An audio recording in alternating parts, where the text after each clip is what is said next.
You may be seated.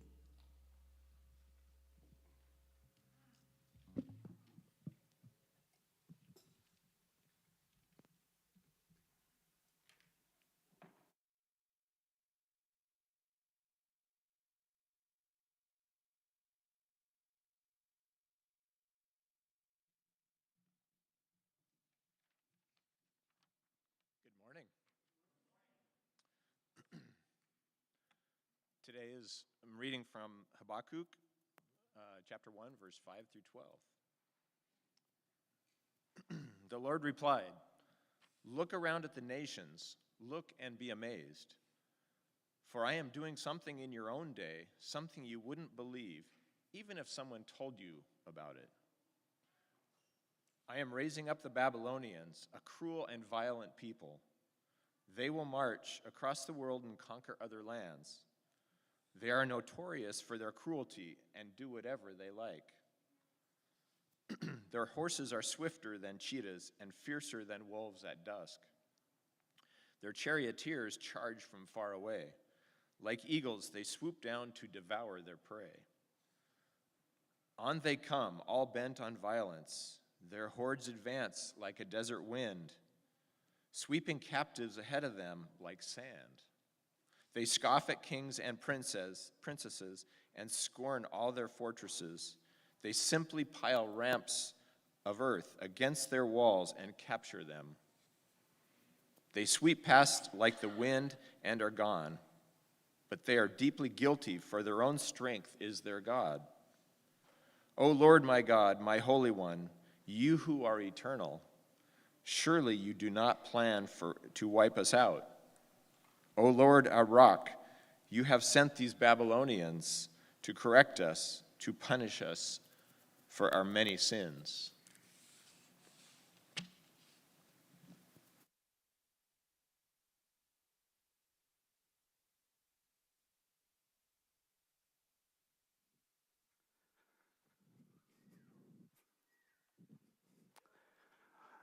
Buenos días.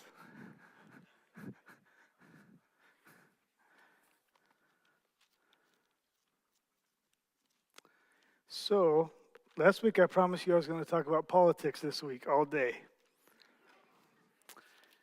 However, I'm going to do that next week, because I don't know about you, but I'm a little preoccupied with all these fires and what's going on in the city right now. So I think we'll talk about that instead. So next week, that's when we'll cull the herd and end up with a much smaller church than we have this week, after I preach on politics for an hour. But this week, we can still be one happy family. You know, our church is we're a member of this worldwide family of churches called the Free Methodist Church. And you've probably heard of Methodist churches before. Well, the guy who was instrumental in starting the Methodist movement was a guy named John Wesley. And he lived in the 1700s. He was born in 1703. And when he was a boy, maybe 5 or 6 years old, he almost died in a house fire. Of course, back then the houses were all made of wood, and the house caught on fire. The father, his name was Samuel, he made it out. He didn't know where his wife is, and he was counting all his kids who had made it out, and they had a lot of kids. And so all the kids were out, and he's looking around, and then they started hearing John Wesley calling from the second floor in the house. And the house was too much on fire for Samuel to go back in and get him. And so what ended up happening is eventually they were able to coax John Wesley to jump out a window in the second story and into the hands of somebody, just a good Samaritan from the village. And so he had, and his wife turned up as well. So as his house is burning down and the smoke's going everywhere, he had his kids and his family around him. And he just said, "Let the house go. I'm a rich man." I had some friends who their house burnt down too. We lived in these housing projects in Kennewick in the Tri-Cities called the Sunny Slopes. And, that's what we called them. I think it was called the Kennewick Housing Authority, whatever. But we lived there, and it's pretty much all Mexicans. We had 2 white families, and my friend the Mendozas, they say it was an electrical fire, but the house burned down and everything was gone. And so they moved into another place in the housing projects, and it was amazing because I remember this one truck rolled in with just a bunch of random stuff in the back of the truck. And they had 6 kids.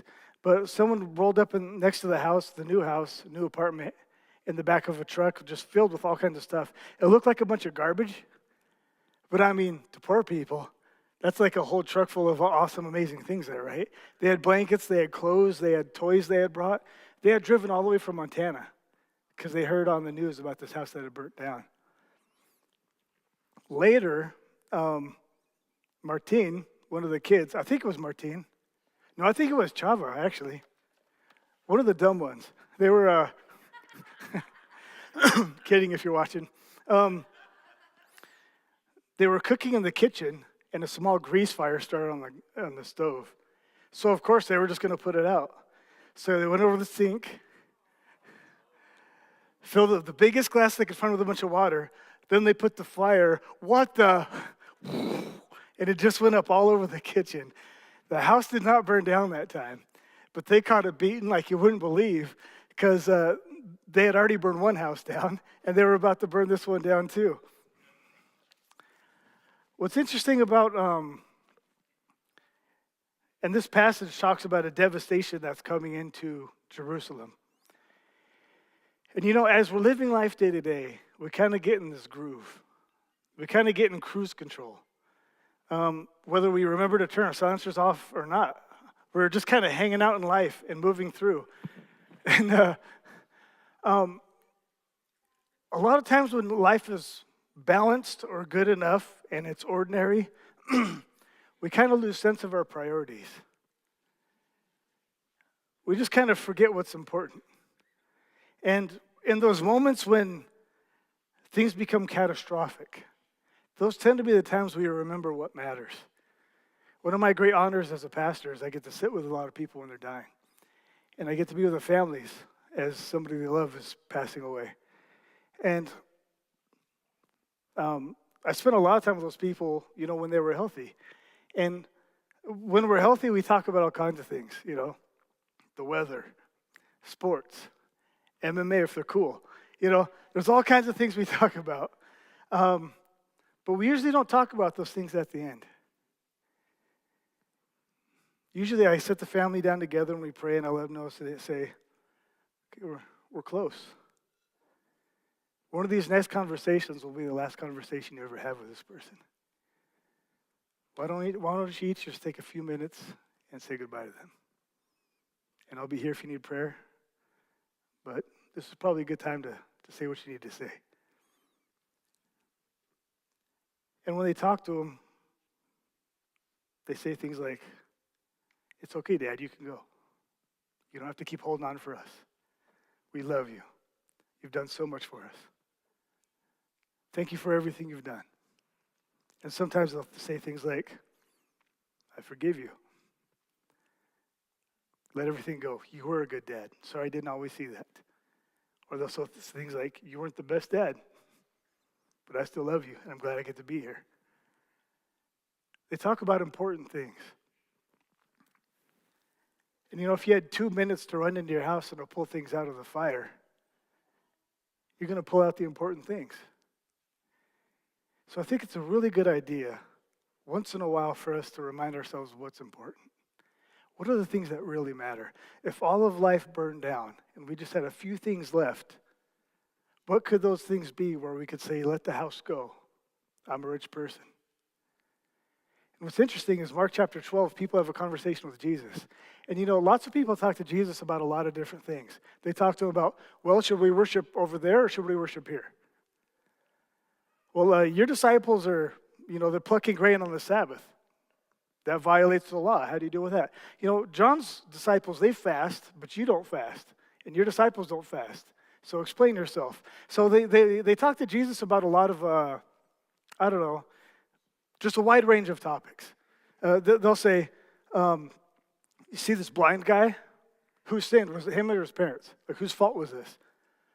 Or there'll be a woman that they're about to beat to death with rocks, and Jesus has a conversation with them about what they should do. Or there's all kinds of just weird things all over the map. But this is one of those places in the scriptures where somebody comes and has a conversation with Jesus, and he says, okay, this is the thing that matters the most. If we could boil everything down to the most important things, This is the thing. So let's read that passage real quick. Man, I need better glasses. Yeesh. So in verse, I'm so blind. This is crazy. So I have 2 sets of contacts, and these make me so I can see far really well, but not close. And the other ones are mid-range. Sometimes I put the wrong ones in on Sunday. And so if you could hold that for me, I'll read it from back here. Okay, so one of the teachers of the religious law was standing there listening to the debate. Jesus is debating with somebody about the resurrection. So he realized that Jesus had answered well, so he asked, of all the commandments, which is the most important? Now, this sounds like a silly question to us because we don't ask that question anymore, but let's put it in context a little bit. Jesus would also often have conversations with educated people, religious leaders, politicians, and he just had a conversation with people, and somebody noticed that Jesus was really intelligent. He had good answers. And so he had a question himself. He's like, hey, maybe this guy's worth asking. So he asked him, of all the commandments, which is the most important? Now, here's what he's talking about.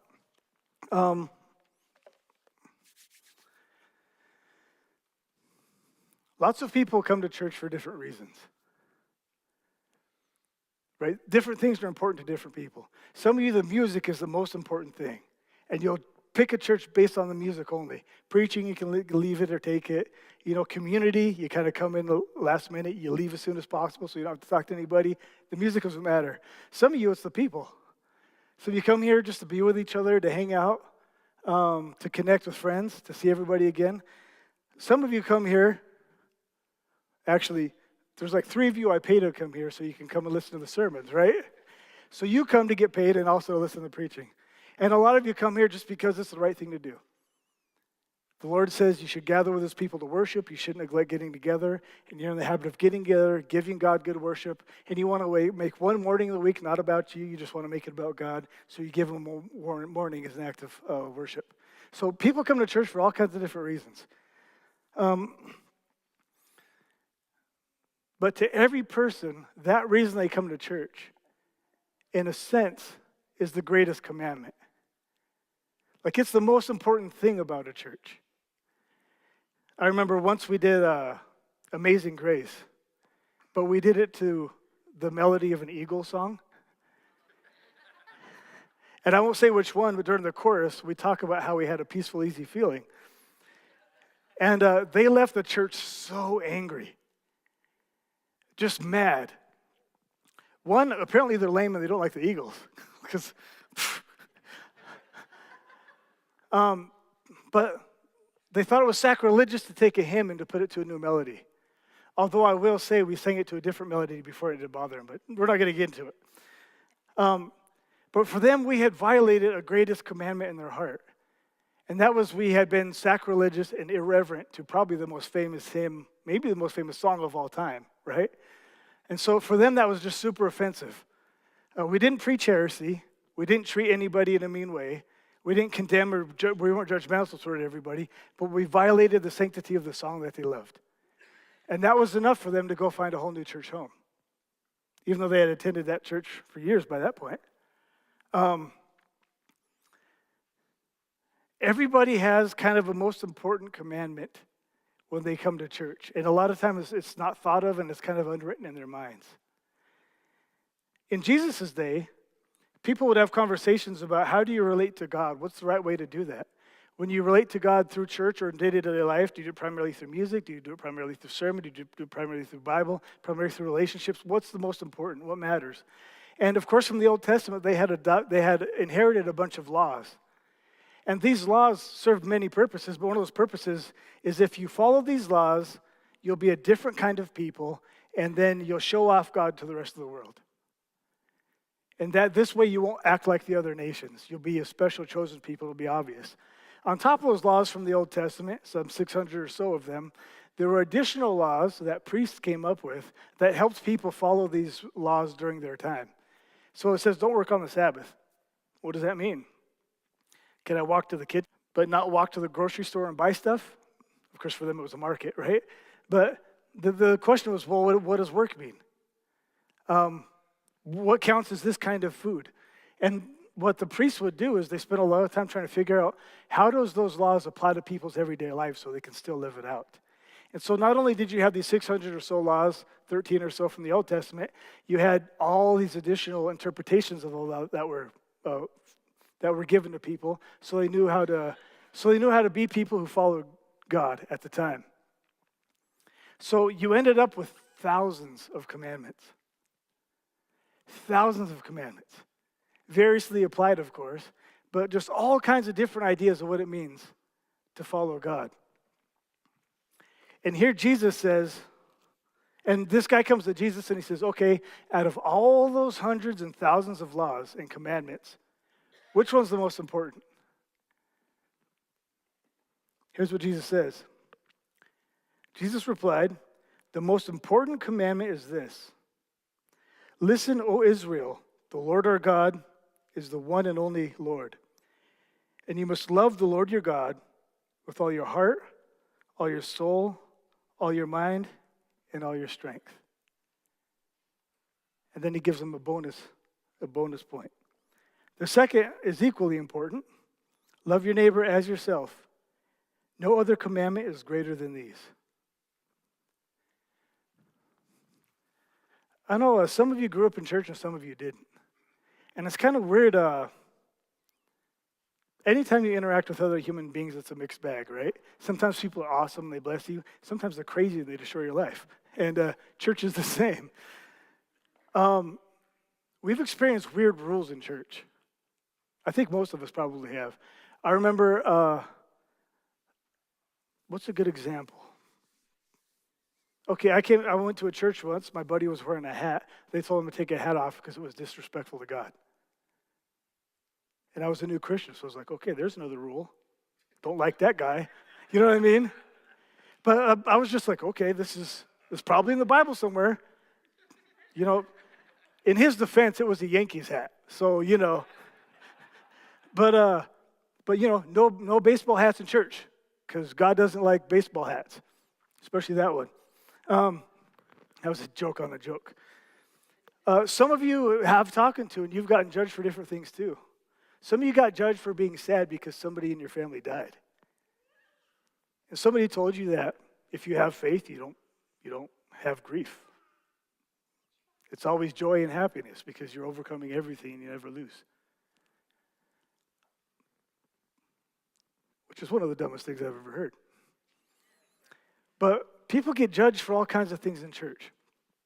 And what Jesus does here is that he cuts through all of the fog, all of the haze, and he gets right to, okay, here's the most important thing.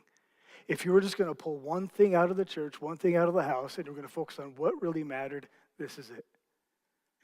He starts out with the great Shema, the Lord our God, the Lord is one. Then he says, love the Lord your God with all your heart, all your soul, all your mind, and all your strength.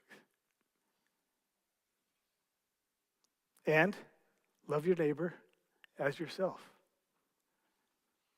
So let's talk about one and the other. Loving God with all your heart, soul, mind, and strength. It sounds simple, doesn't it? But it is not. Because most of us, we don't love God that much. Most of us don't even like God. Most of us hope God will be useful to us in particular ways if we appease him. Most of us in our practical religion, a lot of people, hope that God will give us certain blessings if we do certain things, make certain sacrifices for him. So it's kind of like the pagan gods of old, that if we make the right sacrifice at the altar, we hope that God will bless us with something specific. And that's different than love. That's more like, I appreciate you because you're useful. You know, imagine if I said to my wife, here's what I'm going to do, honey. I'm going to say some vows. I'm going to make the money. And I'm going to come home. And here's the expectations I have of you.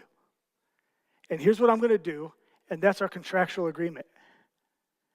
Now, I expect this list of things. If I do this list of things, I'll hold up my end, you hold up your end. Does that sound like a warm, loving, nourishing marriage? No, it's a business relationship. It's a partnership. And by the way, I'll say this. A lot of marriages are like that. Because you first get together, everything's perfect, everything's great, every joke he says is hilarious. She doesn't walk, she just floats, right? Their laugh is just like music. It's like Adele singing or Celine Dion, depending on your age group, right? I was going to go back further, but I won't.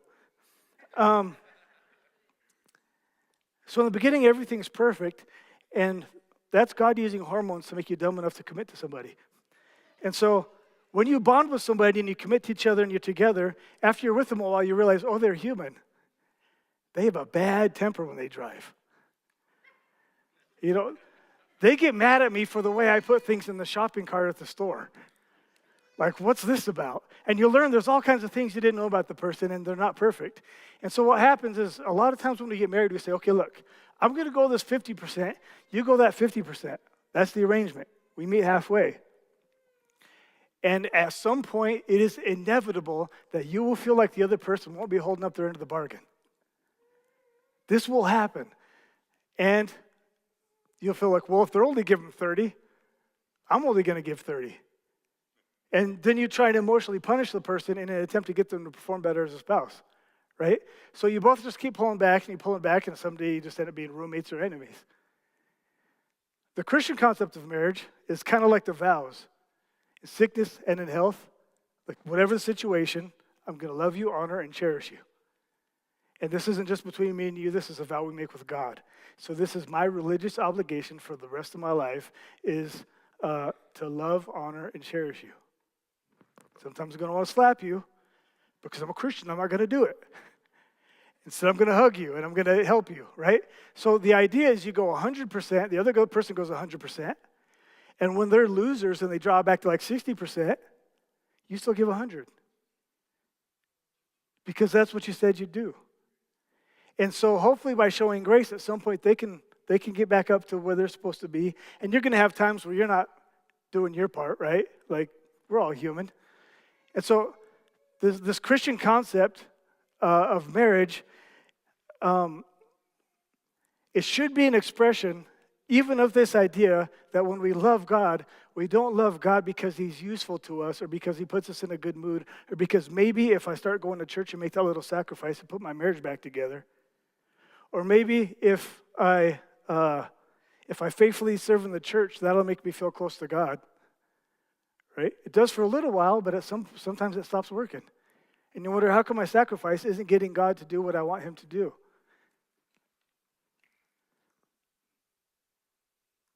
So when it says love the Lord your God, it doesn't say make a business arrangement with God so you can have some vague sense of spiritual fulfillment occasionally because you do this one or two things. What it means is you love God 100% with all your heart, or your soul, all your mind, and your strength. Let's talk about one after the other real quick. Heart. I'm going to anachronize this a little bit, but nobody cares. So heart, you're supposed to love God and you're supposed to like him. Did you know you should like God? You should love God. You should enjoy God. And what does the emotion of love feel like? It feels like I feel warm towards you. I want to be closer to you. I want to be connected to you. That's a feeling you should have for God. And a lot of times I think our spirituality fails because you haven't been properly taught how to enjoy God. You've maybe been taught how to oblige God and how to perform for God, but you've never been taught how to enjoy him. One of your first spiritual obligations is to enjoy God as much as you possibly can. And you probably already know how to do this. You know, some of you should be kayaking more. Because when you're on the water, you're super grateful, you're connecting with God, and you feel good about things. Some of you should be spending more time in a Bible study, reading the Bible and being with other Christians, because that's what encourages you and that's what helps your heart enjoy God more. Some of you should be listening to more Christian music. Some of you should be reading more dense, technical, theological tomes, because when your mind engages God, you love it, and you light up and you enjoy being in the presence of God. Everybody has their own style, but whatever you do in life to enjoy God, you should do that a lot. God has designed pleasure and pain into us. We avoid pain and we go to pleasure. And the reason he's done that is because God is so beautiful and he's so good and he's the source of all happiness. And we're supposed to be gluttons for Jesus. We're supposed to indulge in God and experience the fullness of that. One quick caveat. There will be at least one season usually, and typically multiple seasons, where that warm feeling will go away. Some of you might be here now. There are those Christians who are close to God and they feel the presence, the vibrant love and spiritual heat of Jesus all the time, every moment for their whole life. Okay, for the rest of us, there are those people. They're rare in my experience. But for the rest of us, there will be seasons where we feel like God has abandoned us. We just feel like God is gone, like he's not there anymore. There was a time when he was with us, and now he just doesn't hear our prayers. He doesn't answer our prayers. The things we do to enjoy God, they don't bring the joy that we used to have before. That's actually a typical, ordinary, usual part of the spiritual life. So if you're in that season we call the dark night of the soul, it doesn't mean God's mad at you. It doesn't mean God's abandoned you. It doesn't mean Jesus doesn't work. It doesn't mean God hates you. It doesn't mean any of that. What that season is usually for is this, is when we're newer Christians, we tend to love the gifts from God as much as the giver. And so we love the spiritual experience, the religious experiences we have, which is a gift. We love Christian friends we get, which is a terrific gift. We love insights into Scripture we get, which is a terrific gift. And we love all these gifts that God gives us.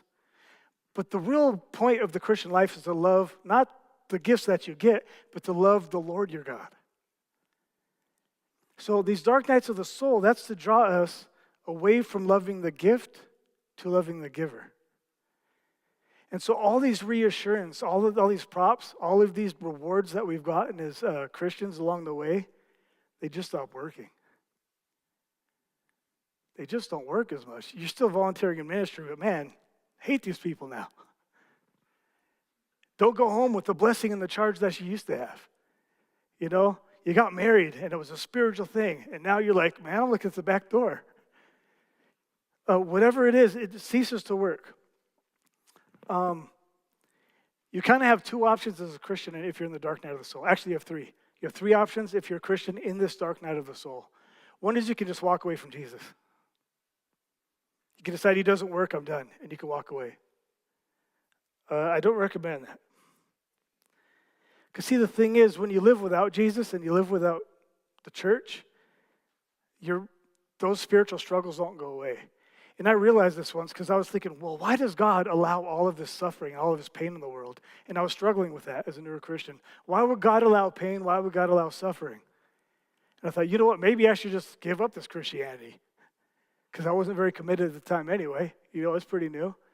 And then I thought, okay, what happens if I stop being a Christian? I stop following Jesus. I stop believing in God. I go back to an atheism. How would that solve the problem of suffering? And I thought, well, there's another problem now that I'm thinking about it. The problem of suffering says that it would be morally wrong for God to allow people to suffer if he could prevent it. But if I don't believe in a God, how could I believe in a right and a wrong in the first place?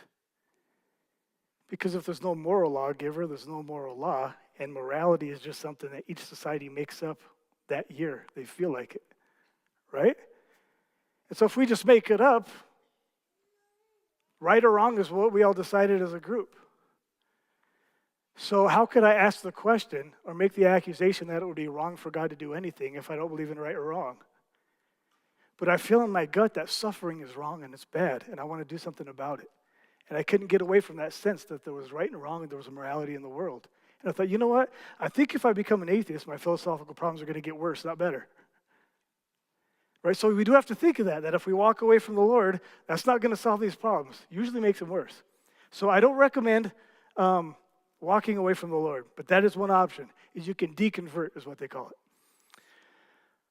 By the way, some people call it deconstructing. Have you guys heard this phrase? You deconstruct your faith. I don't like that word. And here's why. Because it tells me what you want to do before you do it.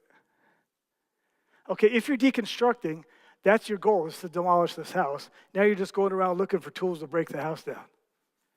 I just don't like that. It's like the opposite. Like sometimes I don't like the way apologists go about defending the faith. Because beforehand, they can't listen to the opponent because their only goal is to build up the building. So it's hard for them to have an honest conversation with somebody. Here's what I do, is I'm always remodeling my faith and my real house. Dude, projects never end. But I'm always remodeling my faith, because hopefully we're always learning more, and as we learn more, we remodel. And I'll tell you, the more I remodel, then the more my house just has Jesus written on every board and every window. And the more Jesus becomes central, and the more I'm so grateful I get to follow this God. Okay, so you can deconvert. Another option is you can circle back to when things were awesome in your faith, and you can work harder. This is what most people do. So when you tend to feel strongest in your faith is after you've learned some stuff, after you've grown in the faith, and now you're volunteering in church, and you know stuff. You know when to stand up and sit down in church. You know the words to the songs. You know the verses when people go to look them up. I mean, you got skills now. And you're ministering to other people, and you're feeling the blessing of helping other people. That's when Christians tend to feel the most strong. And then you go in the dark night of the soul, and it could be because of a catastrophe, a grief, or it could just because things dry up. And then God's gone, and you think, oh, man. Well, here's what I got to do. I have to do more quiet time. I have to do more prayer time. I have to volunteer more at church. And you kind of double up, and you go harder into the things that were working before. And this makes total sense because it worked the first time. So you think, well, if I just do more of what worked, then it's going to work again. The problem is it doesn't work. God's trying to wean you off of the very things you're doubling up on. He's trying to get you to look from the gift to the giver. And he's trying to show you what grace really looks like. That it was offered to you before you knew when to stand up and sit down in church. That grace was given to you when Jesus died on the cross before you knew the verses, before we looked them up. That before you were a high-quality volunteer at church, which unfortunately tends to be the peak of discipleship in a lot of evangelical churches, before you were a contributing high-functioning volunteer at church, when you were still a sinner, that's when Christ died for you, and that's when all the grace was there for you. And so God loved you before you were a high performer. And he's trying to get you back to that first love. So here's the third thing you can do. You can either lose your faith, you can double back on the things that used to work. The third thing you can do is you can sit there and hurt. You can wait on the Lord.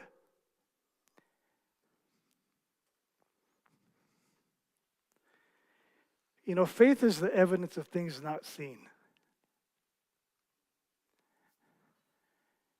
And it's really telling when we drift from God, when we feel like he's not working for us.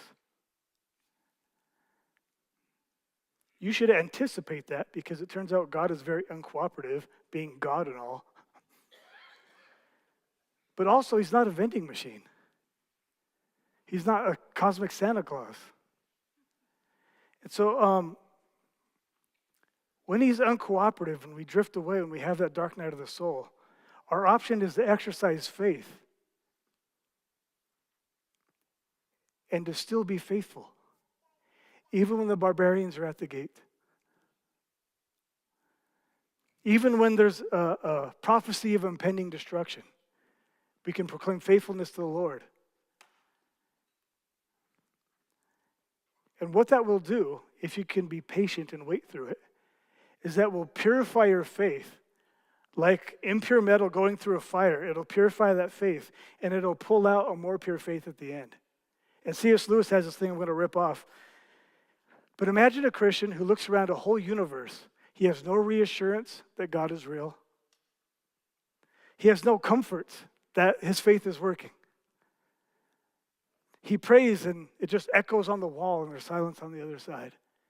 And he looks around on this dark universe and there's no reassurances that faith is real, and he still says, Lord, thy will be done. What can Satan do to you? Literally, not a damn thing. There's nothing he can do to damage your faith.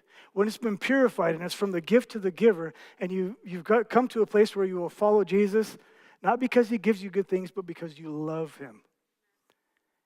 And so if you're in the middle of a dark night of the soul, that doesn't mean your faith is bad. That's actually probably an indication that your faith is in the process of getting better, more pure. So be patient. Be patient if you don't have all those reassurances you used to have. Some of you aren't there yet, but give it a few years. By the way, if you're heading into ministry, you will definitely experience these because you're going to get wrecked multiple times. And so it's really good if you're going into ministry to remember that the reason you do ministry is because Jesus was gracious enough to ask you to and include you in his wonderful works. And so it's a simple expression of surrender and obedience. You want to be fruitful, you want to be excellent, you want to give God your best. However, when the fig tree doesn't bud, right, and there's no grapes on the vine, you still want to praise the Lord. You still want to have faith.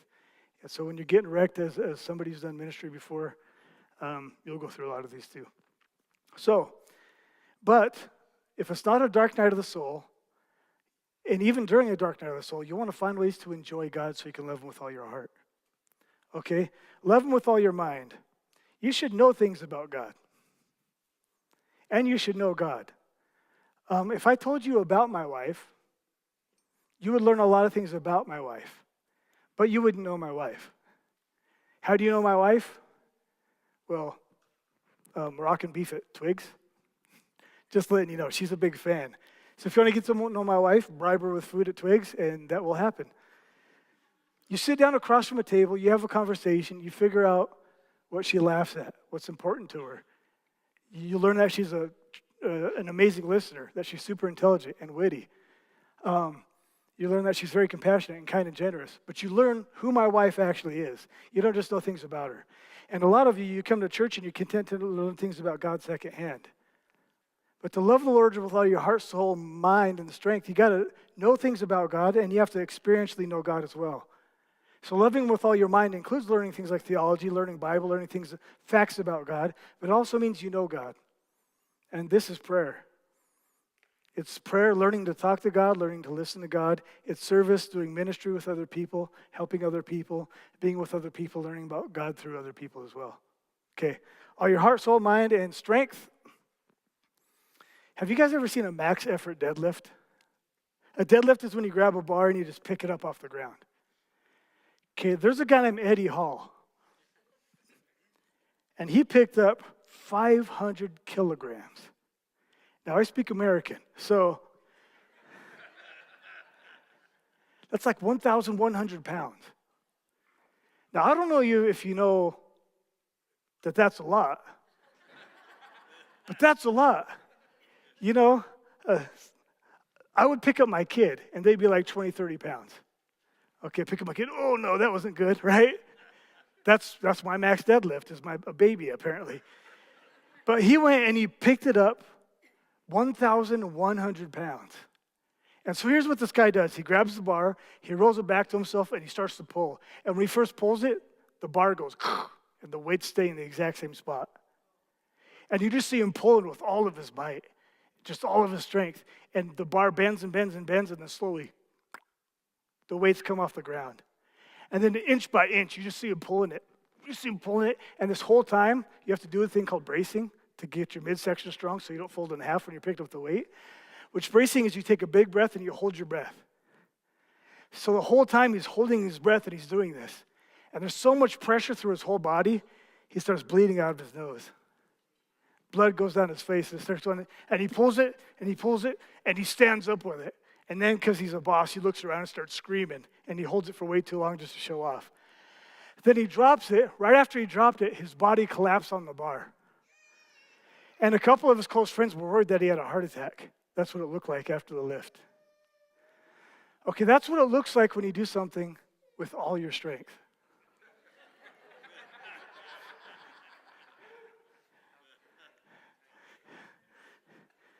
Do you love the Lord with all your strength? And you can see why Jesus put the essential, right? It's because we trick ourselves into saying, well, yeah, I mean, I love God. I do a lot for him. I do this and that. 500 kilograms, okay? That's what your worship should look like. That's what your life should look like. That's how much you should love Jesus. And it was crazy, dude. I saw the look in his eye, and I was like, he will die to get this weight up. And there's this guy named, what was his name? Inoue. He was a Japanese fighter. He was a mixed martial artist back in the Pride days. Pride never die. And he encouraged every fighter to go into the ring. He said, if you really want to win, go into every fight with the will to die. It's not a sport, it's not a competition. You don't want to just win or not. He says either you win or they kill you. You're willing to die in that ring. Apparently he'd been reading a lot of Musashi. He's like, you're willing to die in that ring, and you have the will to die when you compete. Well, Jesus said something similar, that if you go on to follow him, you have to pick up your cross and follow him. And so loving the Lord with all of our strength means max effort, and it means following Jesus with the will to die. And a lot of us don't have that in us yet. And so we need to start lifting weights and get there. Sermon's not over yet.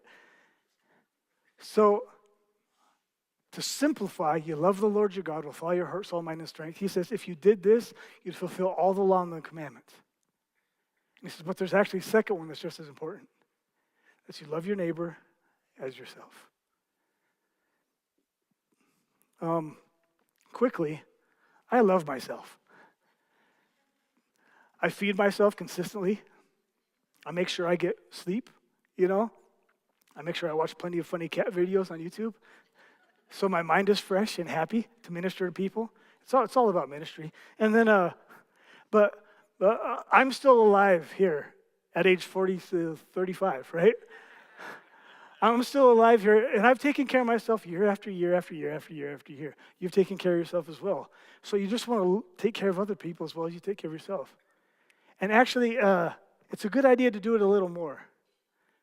And this is a sermon I have planned here a little bit down the road, but some of us, most of us actually, we kind of hate ourselves too. Like there's this self-loathing we have about ourselves. And we sabotage our own lives and we do things to hurt ourselves. And so that's a big part of us. But the other part, the part that you're taking care of yourself and that has kept you alive this far, that survivor part, that's what Jesus is talking about. You want to love others like you love yourself. And if somebody said, well, who's others? And basically, when you go through the Gospels, you learn that your neighbor is anybody that existed ever. Which is so annoying. Here's what I want Jesus to say. Love your neighbor as yourself. I don't know my neighbors, and one of my neighbors I actually don't like, because I'm carnal. But I want to say, well, Jesus meant neighbor in a metaphorical, spiritual sense. It's whoever happens to be in my spiritual space, spiritually, at the spiritual time that I'm being spiritual. That's what I want to do. Jesus said, no, neighbor's that guy, the guy next to you. Oh, your enemy? The person who's trying to destroy your life? The person you're set against, your enemy? Yeah, love your enemies. Pray for the people that persecute you.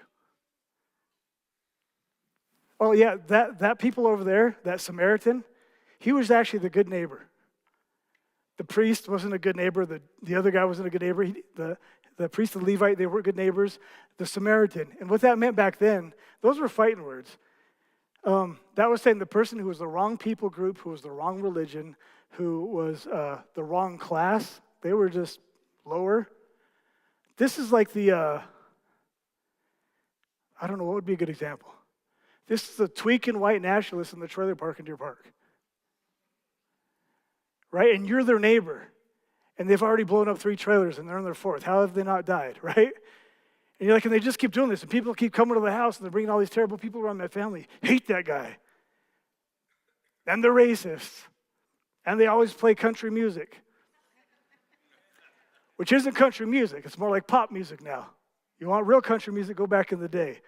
Unless it's Chris Stapleton, he gets a pass, even though it's more blues than country. And Colter Wall is awesome. But, most countries, I feel like I'm distracted now. But they play bad music. And they're just terrible, terrible people. Yeah, that's your neighbor. The people you sit around the table and talk trash about with your friends, that's your neighbor. I've been at tables with people in this church who are in this room now, and I've listened to you rail against snowflake woke liberals at length. That's your neighbor. You can judge them while we talk. After that, find ways to go reach them for the Lord.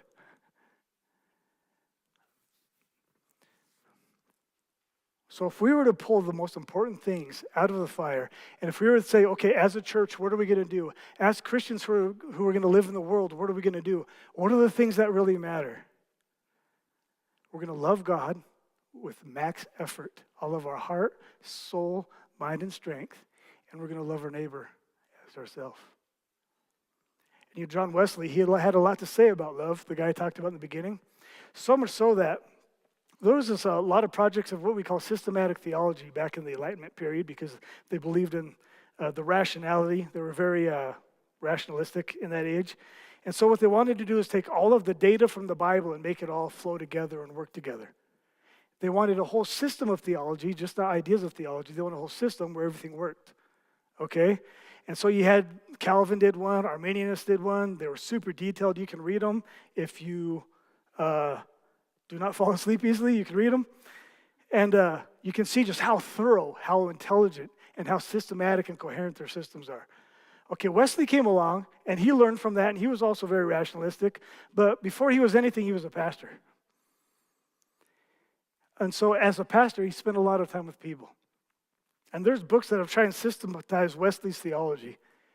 But you know what everybody agrees on about Wesley, what was important to him? Love. It's like kitschy, worldly, romantic love. Like they take you to a screen and they show you a movie. And what's the movie of love in our world?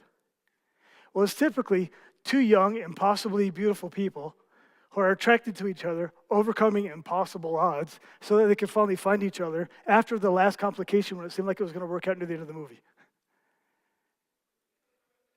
And it's like this passion that draws you, and it's irresistible. And even though there's all these obstacles, it works out in the end. So that's what they take you to. When you read the scripture and they say, what is love? They take you to a cross. It's not glamorous. It's not impossibly beautiful people. It absolutely could have been avoided. Jesus had a conversation with God about that before he went to the cross. Did you know that? He said, hey, how about a plan B? He didn't want to go to the cross because of all the pain and suffering it involved. And there was nobody there holding his hand or fighting for him or running across a golden field to embrace him when he went there. But he decided to go to the cross. And he got nailed up there by people who were making fun of him. People gambled for his clothes as he was dying. There was a thief next to him mocking him as he died. People walked by and made fun of him. Religious leaders, by the way, as he was dying. And according to Matthew, Mark, Luke, and John, there wasn't a friend in sight. Or Matthew, Mark, and Luke, there wasn't a friend in sight. The Gospel of John tells us John was there. But he's dying up there, largely abandoned by his friends. And you know, while he's on this cross, he's going through this dark night. He says, my God, why have you forsaken me? If Jesus can have a dark night, as brief as it was, you can too. He said, my God, why have you forsaken me? Why have you abandoned me? And the reason he abandoned him was two reasons. Now look, Jesus wasn't wrong. He knew God had actually abandoned him. Jesus was so close to God his whole life. When he was 12 years old, he knew what he was supposed to do with his life because by then God had already told him. So much so that when his adopted father Joseph and Mary came back and found him in the temple, he goes, should have looked for me in my dad's house. That's how close he was to God in the 7th grade. For some of you, it was 5th grade.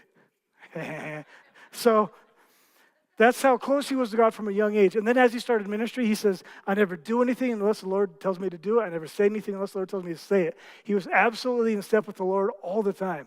He went up to a mountainside to pray all night. He lost sleep for a whole night, and he prayed because he was waiting for God to tell him who to pick to be his apostles. And that morning they came and he picked them. And so this is a guy who just follows the Spirit. He has an urgent task to go heal an important guy's kid, and he gets stopped, and he stands there, he talks to, he did unpredictable things, but he was always in step with God because that's how close he was. And now he's on the cross saying, God, why have you abandoned me? Where did you go? Maybe for the first time in his life, he doesn't feel God. And he was quoting Psalm 22, and some people want you to think, well, you're just being hypothetical and quoting it. Come on, man. You know how much pain physically there is on the cross? And now there's emotional pain of the abandonment of all his friends and the ones who were close to him. And now there's a spiritual pain of having been abandoned by God. And there's suffering at every single level of Jesus on the cross. And he voluntarily does it to show us two things. One, God does hate sin. God has wrath towards sin, just like we do. I read about a case of pedophilia. You know what I want to do to the pedophile? That's wrath. That's in us.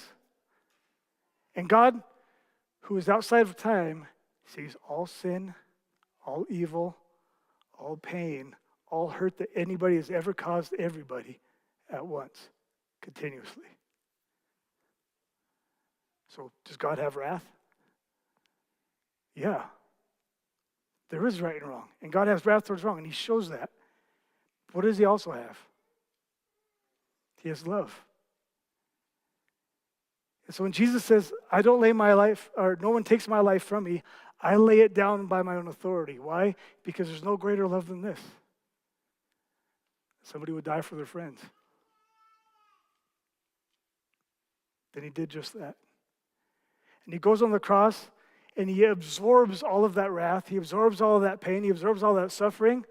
All of that hurt throughout human history goes on to one person.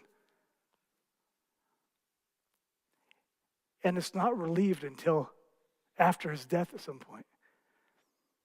Jesus dies with that sin on him. He dies with that hurt and that pain on him on the cross. And so at the end of his life, he's in this dark night of the soul, and he's separated from God, and he doesn't feel God anywhere, and he's been through all this pain this whole time. What does he say? He says, it's accomplished. I did it.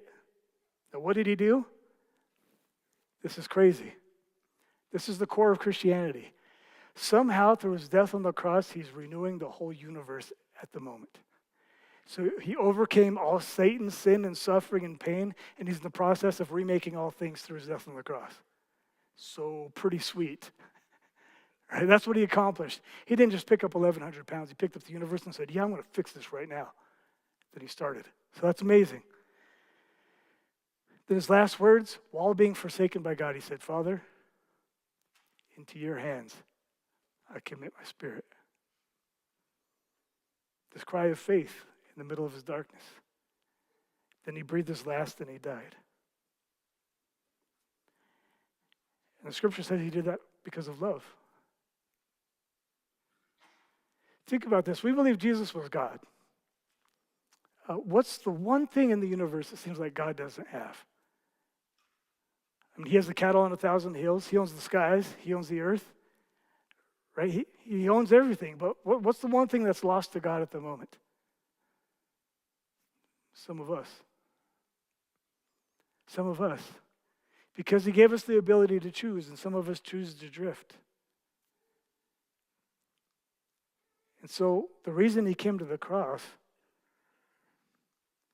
was because he loved you. Love is the only reason. And that's why John Wesley, when you look at all his theology, it's just all centered around love.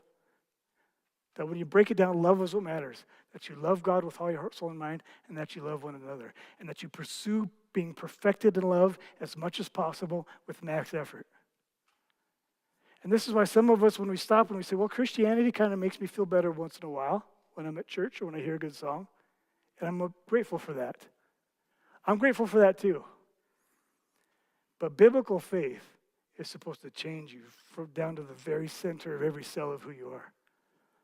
And it's supposed to sanctify you and make you such a loving person, such a force for love in this world, that all your life is spent in love. And that you are fiercely willing to die for it. You're willing to die not just for the good of another person, but for the good of your enemy, which is exactly what Jesus did.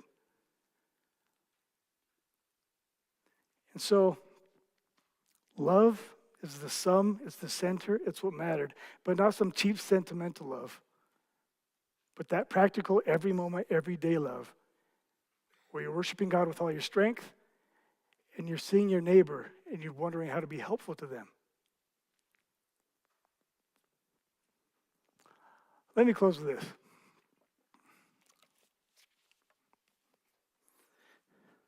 How do you start with all this? Like, love's a very grand idea. Crucifixion's a very grand idea. Like, what do you do after church today so you can become a more loving person? I'll say two things. You can go away with this. One is sit down at a table and think about how you can reorganize your life to where God is more important. Very practical, isn't it?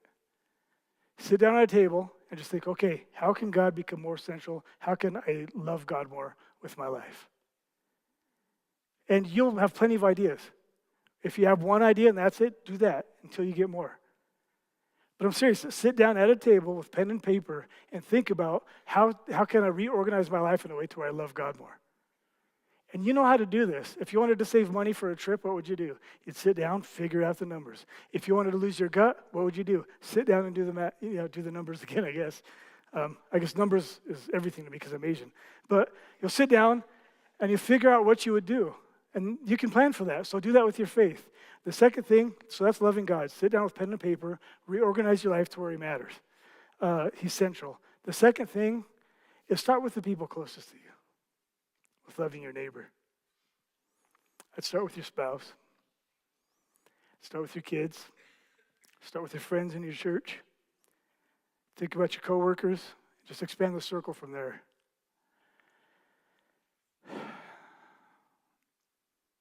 Some of you have just stopped loving each other.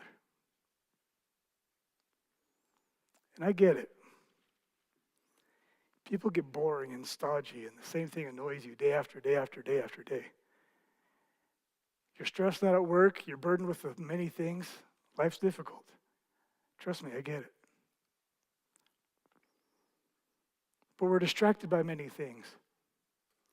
And if our house was on fire, it's the things we would pull out. Those are the things we need to invest in right now. And it's so easy to get distracted from that. So what would it look like to love your spouse? Max effort. To love your kids again, max effort. To love your friends, your church, max effort. What would a life of love look like with that? Do you need to break down the wall and say some things? Do you need to forgive some things and let some things go? Are you totally stuck and you just need to sit down with a good counselor and figure things out? Somebody else in the room? Do you need to reach out and make that phone call? I don't know what it is. But there's actually not a million things that matter in this world. There's just a few. And most of them have names. Let the house go. That's not what matters. So as we partake in communion, go ahead and dish it out, fellas. As we partake in communion today, we'll do this together, and I want you to sit in your chair and meet with God in your little prayer closet. And I want you to think of those two things, loving God and then loving the people who are close to you, your neighbor. Just pray with the Lord for a couple minutes, and then we'll take these elements together.